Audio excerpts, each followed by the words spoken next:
Hello everybody, Pati Becker here. Got this on a coffee break. This is a little live version because I wanted to treat myself and you all to a fun reading. We have had a lot of conversations about something that I originally decided not to pay any attention to, but as the time came and a few of my personal heroes of astrology and metaphysical topics have been discussing it, I thought that maybe we shall take a closer look at what's going on. And the topic of today and the question for the reading is the comet 3I Atlas. I originally wasn't going to do a reading about this topic because I thought that anytime we are spending a lot of time and energy paying attention to something that we might not even fully have any ability to control or to understand, there's always something else going on behind the scenes, right? Sometimes it feels like we have these red flags and they are being just kind of placed in the front of our eyes and minds to divert our attention from something else that's probably more important. But the Atlas is an interesting comet for sure. What we know is that it is an interstellar object, which means it comes from beyond our solar system. And it's a third known object of this kind that the scientists were able to spot traversing our solar system. And they say it's actually not that unusual to have such visitors. They call them the wanderers. What is interesting about this comet is that it's quite large, it's changing its trajectory, and it doesn't seem to follow the typical rules that the science applies to all of the passerbyers, like the Atlas. So I don't know. I have no opinion. I am curious, and I want to pull the cards to show you what we might find out from this encounter. Is there anything going on beyond the scenes? Is this just a smoking mirror? Are we being distracted from something more important? Or maybe this is some sort of encounter with extraterrestrial beings, although like Terence McKenna said, the best place to look for aliens is in a jungle. Because if you really want to connect to the extraterrestrial beings, this takes a spiritual practice and going beyond the physical realm to connect. But I'm sure there are some physical ones out there.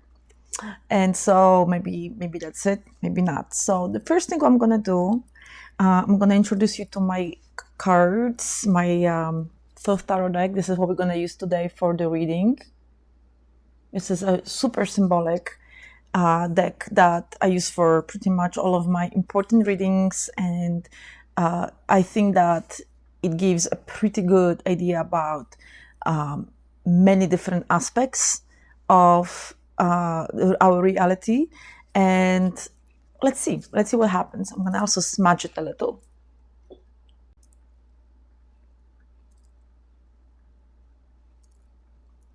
The question is, what may we know about the comet Atlas 3I? Let's make, I'm gonna just make this as we go. What really is Atlas? 1. What does it mean to us? What is its message? What is the best course of action on our part? And the last card will be like a key, like something we might need to understand or integrate about this reading. All right, ready? Okay.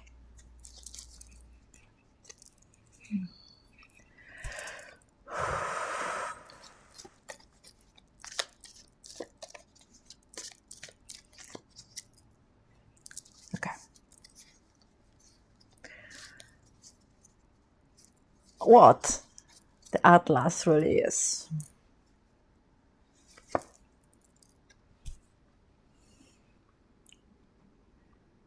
Oh, mine. Okay. Three of Swords. What does it mean to us? What does it mean to us? Last.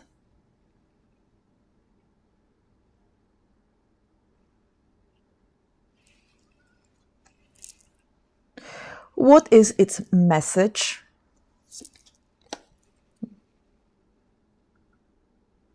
Three of Wands.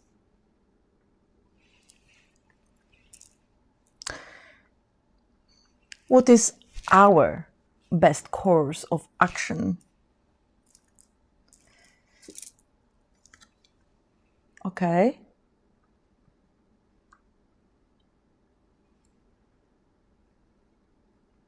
Nine of Cups. That's beautiful. All right, so the key, like integration of this interesting reading.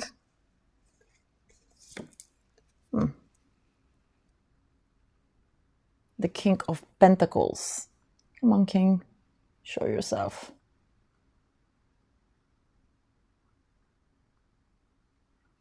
Okay.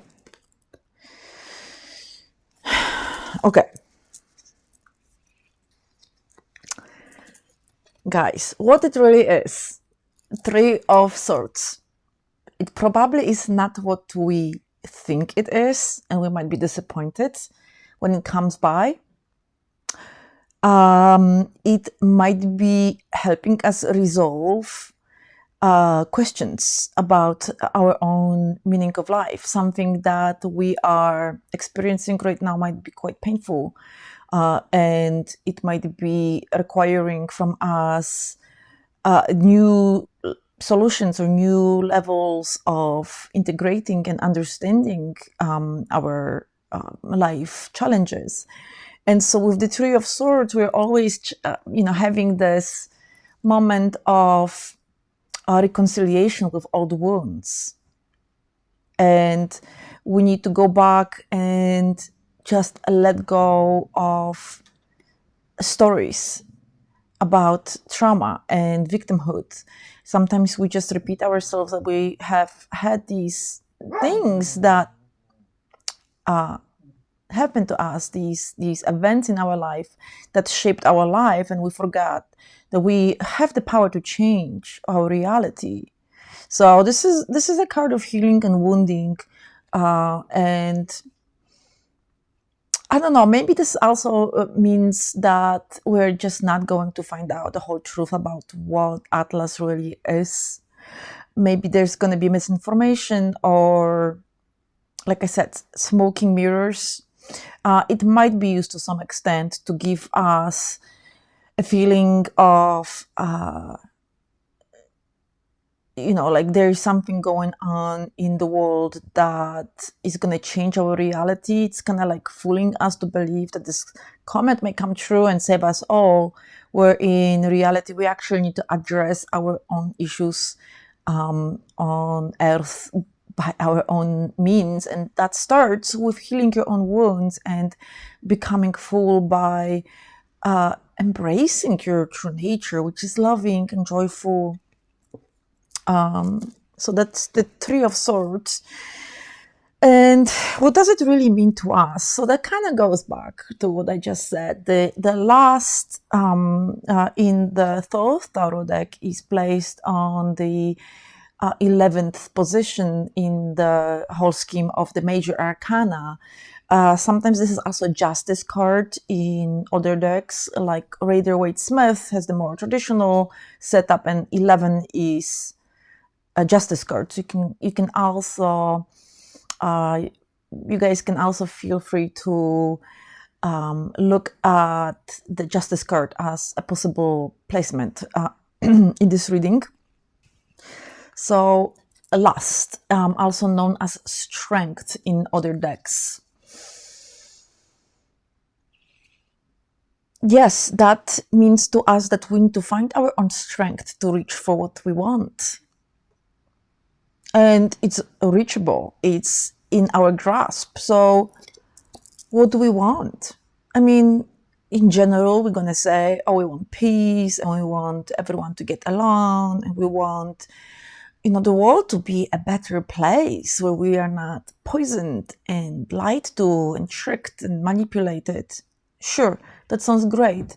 But all of this starts with your own inner wounding, that internal battle of your will and your mind. So we need to let go of what is that we think is possible or what we think is impossible, and find in ourselves the courage to go after the things we do want. And in order to experience that in the external world, this has to be done internally first. So, guys, what is that you are just want so bad and you don't allow yourself to go for it because there might be cultural limitation, or family might not approve, or we might be telling ourselves stories or why it's impossible. We are not ready, or too old, or too young, or we don't have the right degree. This could be plethora of different excuses. Usually, if these two cards are next to each other, we've got the Three of Swords, and then the Strength. It's that the Strength is wounded by our mental playlist of things that can go right because something went wrong in the past, right? The last really wants to go after what is delicious and beautiful and what fulfills her to the fullest. She's not going to allow past to stop her.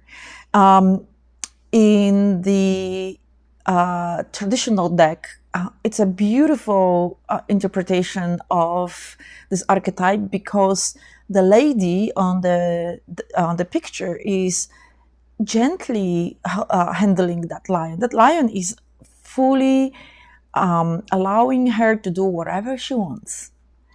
He does not fight her because she's got the inner power, inner strength that controls that beast. So we are seeing a lot of beastly thing happening around the world. I mean, horrible stuff. But we also need to see the amazing rise of consciousness and our desire that leads us to become the leaders and the ones with the strength and the stamina and the energy and vitality, right, to go after what we want. Therefore, what does it mean to us? We have to allow ourselves to gather the courage, because what's coming next is Three of Wands. This is the message, right? So what that's really about is not the Three of Swords, but it's the Three of Wands. This is where the mind, body, and spirit come together.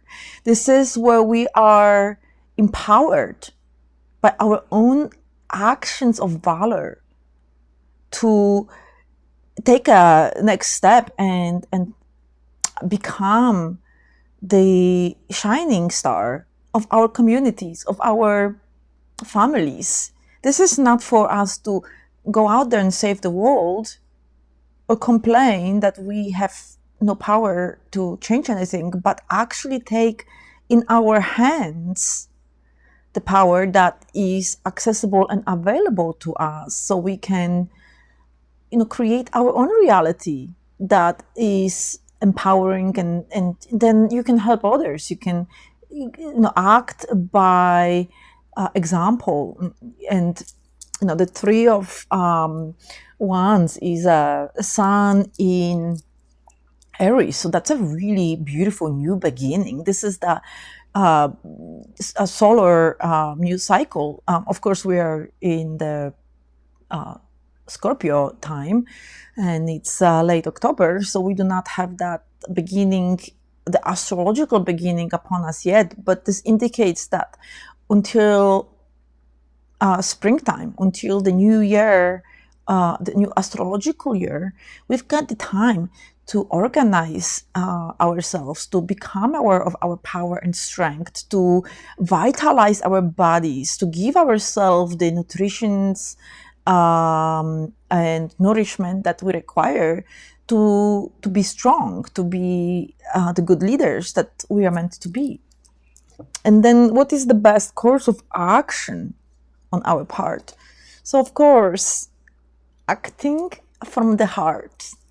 9 of Cups is overflowing with abundance of feelings and emotions that are fulfilling for the self and for others. There is just so much positive energy in that card that we just can't help it but blast everybody else around us.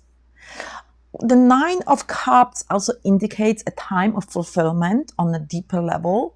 So all of our struggles and the need to address the wounds, the original sins, the things that we feel guilty about, that we have been told, that the stories we've been told that are not true, there's time to resolve it. And what we need to do is act like we are abundant. Oh, act like we're abundant, because we might not feel very rich or abundant or wealthy right now.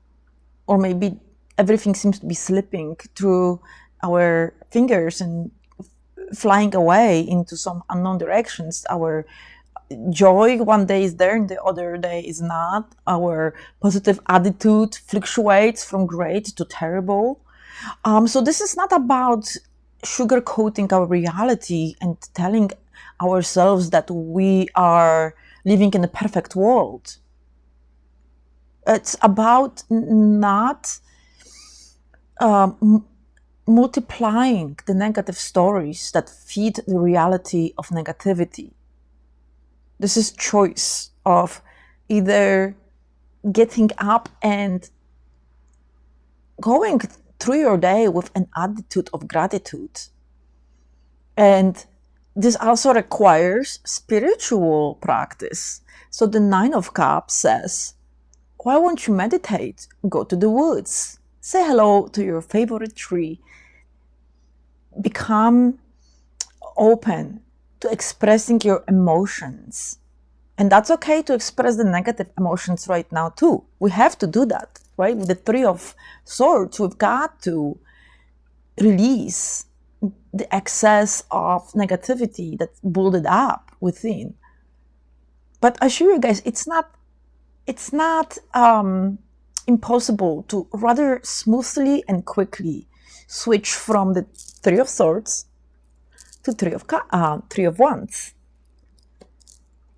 We need to find the strength and courage, and then fill it up with positive emotions that are rooted in our vision for what we want.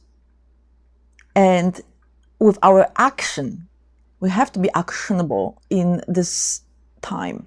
This is not just about meditating your way out of this reality, but acting in a way that anyone else out there that is lost and is not able to find solutions or solitude, this is where we step in.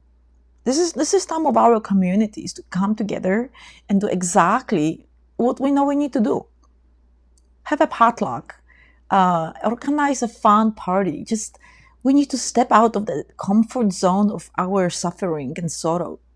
And the key is this beautiful King of Pentacles in this deck called the Knight of Pentacles or Discs. The King of Pentacles is such a mature energy. I really do feel that this asteroid, going back to the Atlas, could be perfectly described as the King of Pentacles.